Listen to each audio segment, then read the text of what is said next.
అస్సాంలో కాంగ్రెస్ పార్టీ వెనుకంజలో ఉంది. కాగా అస్సాంలో వరుసగా 2 సార్లు బీజేపీ అధికారంలో ఉంది. దీంతో సర్కార్పై ప్రజా వ్యతిరేకత సహజంగానే ఉంటుంది. ఈ ప్రజా వ్యతిరేకతను తమకు అనుకూలంగా మార్చుకోవడంలో కాంగ్రెస్ పార్టీ వెనుకబడిందనే ఆరోపణలు వినిపిస్తున్నాయి. ఇదిలా ఉంటే ఇటీవలే 2 కాంగ్రెస్ సీనియర్లు కమలం పార్టీ తీర్థం పుచ్చుకున్నారు. అంతేకాదు అసెంబ్లీ ఎన్నికల్లో పోటీ కూడా రెడీ అయిపోయారు. ఈ నేపథ్యంలో వరుసగా 3వ సారి అధికారంలోకి వచ్చేందుకు కమలం పార్టీ సన్నద్ధమవుతుందనే సంకేతాలు వెలువడ్డాయి.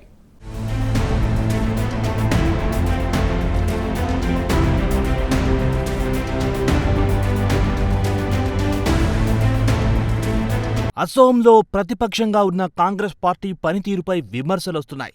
అసోంలో వరుసగా 2 సార్లు భారతీయ జనతా పార్టీ అధికారంలో ఉంది. 10 ఏళ్ల పాటు అధికారంలో ఉన్న పార్టీ పట్ల వ్యతిరేకత రావడం సర్వసాధారణం. ఈ వ్యతిరేకతని ఆయుధంగా చేసుకుని ప్రతిపక్ష పార్టీలు ఎన్నికల సమరంలోకి దిగుతుంటాయి. అయితే ఈ విషయంలో అసోం కాంగ్రెస్ పార్టీ వెనుకపడిందనే విమర్శలొస్తున్నాయి.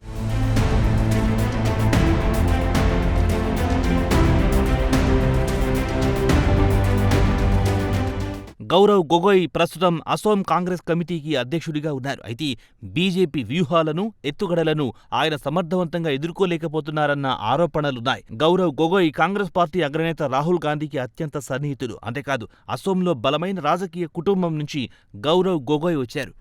గౌరవ్ గొగోయ్ తండ్రి తరుణ్ గొగోయ్ దాదాపు 15 సంవత్సరాల పాటు అసోం ముఖ్యమంత్రిగా పనిచేశారు.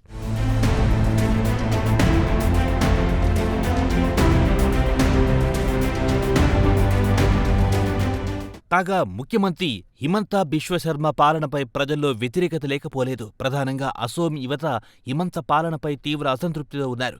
అప్పర్ అసోం ప్రాంతంలో ఈ వ్యతిరేకత చాలా ఎక్కువగా కనిపిస్తోంది.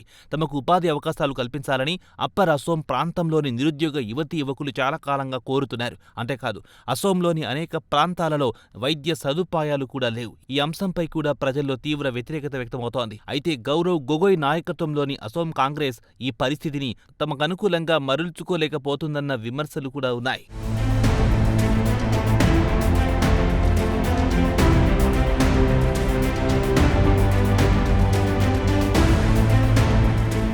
కాగా ఈశాన్యంలోని అనేక ప్రాంతాల మాదిరిగానే అసోం కూడా ఒకప్పుడు కాంగ్రెస్ పార్టీకి కంచుకోటగా ఉండేది. అయితే 10 ఏళ్ల కిందట కాంగ్రెస్ కంచుకోటను భారతీయ జనతా పార్టీ బద్దలు కొట్టింది.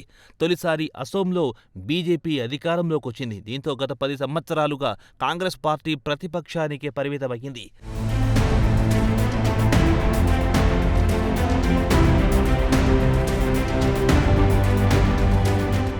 అంతేకాదు ఇటీవల అసోం కాంగ్రెస్కు మరో షాక్ తగిలింది.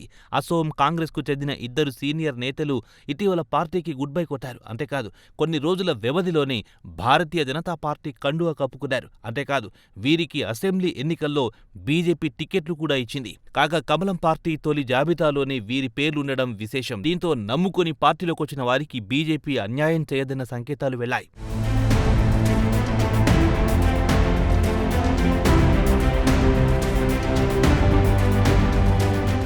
ఇలా కాంగ్రెస్ నుంచి వచ్చి కమలం పార్టీ టికెట్లు పొందిన వారిలో ముందుగా చెప్పుకోవాల్సింది భూపేన్ కుమార్ బోరా గురించి. బోరా అసోం కాంగ్రెస్లో ఒక ప్రముఖ నాయకుడు. అంతేకాదు 5 ఏళ్ల పాటు అసోం కాంగ్రెస్ కమిటీకి అధ్యక్షుడిగా కూడా ఆయన పనిచేశారు. అలాగే 2 సార్లు ఎమ్మెల్యేగా పనిచేశారు. వీటన్నింటికి మించి కాంగ్రెస్ పార్టీలో వ్యూహకర్తగా బోరాకు మంచి పేరుంది. అయితే ప్రస్తుత ప్రదేశ్ కాంగ్రెస్ కమిటీ అధ్యక్షుడిగా గౌరవ్ గొగోయ్తో వచ్చిన విభేదాల కారణంగా ఆయన కాంగ్రెస్ పార్టీకి గుడ్ బై కొట్టారు. కాగా బీజేపీ తొలి జాబితాలో బోరాకు బిహ్పూర్ నియోజకవర్గం కేటాయించారు.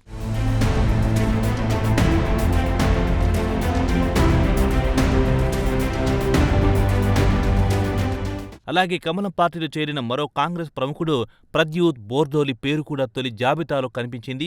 ప్రద్యూత్ బోర్దోలి కాంగ్రెస్కు చెందిన సిట్టింగ్ ఎంపీ. అంతేకాదు అసోంలో ఒక సీనియర్ రాజకీయ నాయకుడిగా ప్రద్యూత్ బోర్దోలికి పేరుంది. 2 సార్లు కేబినెట్ మంత్రిగా ప్రద్యూత్ బోర్దోలి పనిచేశారు. అయితే ఇంతటి ఘన చరిత్ర ఉన్న ప్రద్యూత్ బోర్దోలి ఇటీవల కాంగ్రెస్ పార్టీకి గుడ్ బై కొట్టారు. అంతేకాదు వెంటనే భారతీయ జనతా పార్టీలోకి ఎంట్రీ ఇచ్చారు. ఇదిలా ఉంటే ప్రద్యూత్ బోర్దోలికి దిస్పూర్ నియోజకవర్గం కేటాయించారు.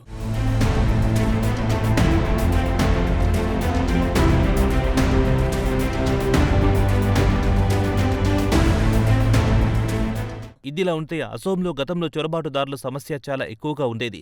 అసోంకు బంగ్లాదేశ్ సరిహద్దులు బాగా దగ్గర. దీంతో అక్రమంగా సరిహద్దులు దాటి అసోంలోకి బంగ్లాదేశీయులు చొరబడేవారు. అయితే గతంలో కాంగ్రెస్ ప్రభుత్వాలు చొరబాటుదారుల పట్ల ఉదాసీనంగా వ్యవహరించేది. అయితే బీజేపీ ప్రభుత్వాలు వచ్చాక చొరబాటుదారుల పట్ల కఠినంగా వ్యవహరించడం మొదలైంది. మరి ప్రధానంగా చొరబాటుదారులపై హిమంతా బిశ్వశర్మ సర్కార్ ఉక్కుపాదం మోపింది. దీంతో చొరబాటుదారులను కట్టడి చేయడంలో హిమంతా బిశ్వశర్మ సర్కార్ విజయవంతమైందన్న అభిప్రాయం జనంలో కలిగింది. కాగా ఈ అంశం వచ్చే ఎన్నికల్లో బీజేపీకి అనుకూలంగా మారనున్నది.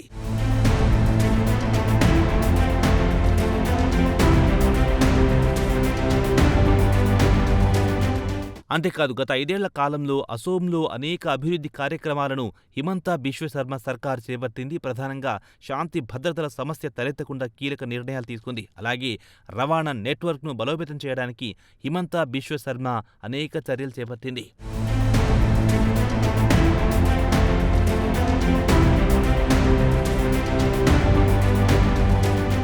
మొత్తం మీద అసోంలో కాంగ్రెస్ పార్టీ ఎదురీదుతోంది.